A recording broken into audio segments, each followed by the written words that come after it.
अस्सलाम वालेकुम, this is Laiba Zafar and you are watching my YouTube channel.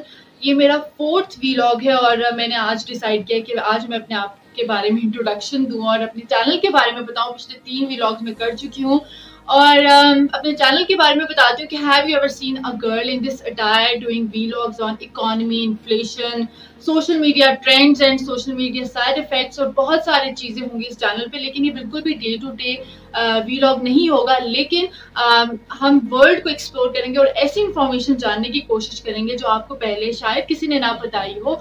So this is the right time to subscribe my channel. आज के हम vlog में करने वाले हैं कुछ पाकिस्तान के करंट अफेयर से रिलेटेड है, क्योंकि हर रोज़ पेट्रोल की कीमतों में बहुत ज़्यादा इजाफा हो रहा है। पेट्रोल की कीमतों में क्यों इजाफा हो रहा है?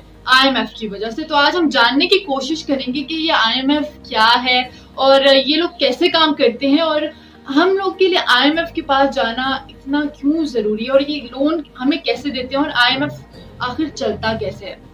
तो इस हवाले से हम बात करेंगे कि IMF के पास खुद का पैसा कहाँ से आता है। IMF का इदारा 1944 में बनाया गया था, लेकिन इसको बनाने की वजह समझने के लिए हमें पहले जानना ज़रूरी है कि ग्रेट डिप्रेशन क्या था। मुझसे जो बड़े एज के लोग हैं उनको बखूबी पता होगा कि ग्रेट डिप्रेशन क्या था, क्योंकि 1930s में आया था और पूरी दुनिया की इकोनॉमी जो थी वो दिवालिया हो गई थी। तो ग्रेट डिप्रेशन के बारे में हमें पहले पता होगा, तभी हम आगे हमें इंफॉर्मेशन मिल सकेगी कि IMF आखिर है क्या और ये कैसे बना था। ग्रेट डिप्रेशन ही था जिसके पीछे IMF का वजूद हुआ और 1930 में अमेरिका की स्टॉक मार्केट बुरी तरीके से कोलैप्स कर गई थी। पूरी स्टॉक मार्केट क्रैश हो गई थी, जिसकी वजह से पूरी दुनिया की इकोनॉमी क्रैश हो गई थी और पूरी दुनिया को बहुत ज़्यादा नुकसान हुआ था। पूरी दुनिया की GDP 15% तक गिर गई थी ग्रेट डिप्रेशन में। 2008 में जो ग्रेट रिसेशन आया था उस वक्त दुनिया की GDP सिर्फ 1% गिरी थी और बहुत ज़्यादा नुकसान हुआ था। तो इमेजिन करें कि जब GDP 15% गिरी हो पूरी दुनिया की तो कितना ज़्यादा नुकसान हुआ होगा। अमेरिका की जो इंडस्ट्रियल प्रोडक्शन थी वो 46% तक गिर गई थी। होलसेल में 32% कमी आई थी अमेरिका की और फॉरेन ट्रेड जो अमेरिका की थी वो 70% तक गिर गई थी। और इसके साथ साथ बेरोजगारी में वहां पर 600% इजाफा हुआ था ग्रेट डिप्रेशन के अंदर। और ये तारीख का नाकाबिल फरामोश सानिया था, जिसके बाद से दुनिया ने ये डिसाइड करना शुरू किया कि हमारे पास कोई ऐसा इदारा होना चाहिए जो बैकअप के लिए हो और कोई भी मुल्क अगर बैंकरप्ट होने वाला हो तो उसकी वो हेल्प कर सके। IMF जैसा इदारा इसीलिए बनाया गया ताकि ममालिक को जिनको फाइनेंशियल एड की जरूरत है उनको फाइनेंशियल एड दी जा सके और उनकी इकोनॉमी को स्टेबल बनाया जा सके और फिर डोमिनो इफेक्ट इसीलिए अवॉइड किया जा सकेगा। लेकिन IMF आपको लोन्स ऐसे ही नहीं देता। जैसे मैंने आपको बताया कि IMF का मेन गोल होता है इकोनॉमी जो कोलैप्स हो रही होती है उसको प्रिवेंट करना। तो लोन्स देने से पहले IMF उस मुल्क के अकाउंट्स और फाइनेंस को चेक करता है और फिर कुछ गाइडलाइंस देता है और कुछ इंस्ट्रक्शंस देता है। उस इंस्ट्रक्शंस को आपने पहले करना होता है और फिर IMF सोचता है कि मैंने आपको लोन देना है या नहीं देना। और फिर इसी तरह IMF की एक ये भी कोशिश होती है कि अगर कोई मुल्क पहले हमसे लोन ले ले और फिर उसकी दोबारा से ऐसी कोशिश ना हो कि वो दोबारा हमारे पास आए और लोन ले ले, इसीलिए वो कुछ इंस्ट्रक्शन देते हैं ताकि उस पर अमल दरामद किया जा सके और फिर वो कंट्री इकोनॉमिकली स्टेबल हो जाए। पाकिस्तान पहली बार IMF के पास 1972 में गया था। उसके बाद वक्तन बवक्तन जब पाकिस्तान को लोन की जरूरत हुई, जब किसी मुल्क ने पाकिस्तान की हेल्प नहीं की, तब पाकिस्तान IMF के पास गया और IMF के लोन्स को रिज्यूम किया।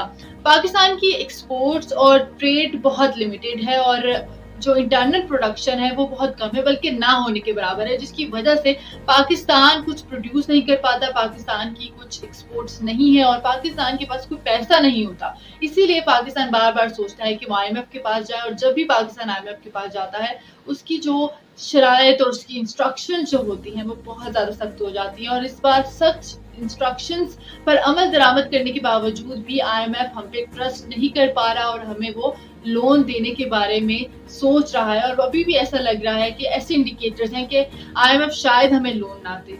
लेकिन IMF एक अकेला बैंक नहीं है। IMF के कंपटीटर्स भी मार्केट में शामिल हैं और वो भी मुश्किल इक्तिसादी सूरत हाल में किसी भी मुल्क की मदद को तैयार होते हैं।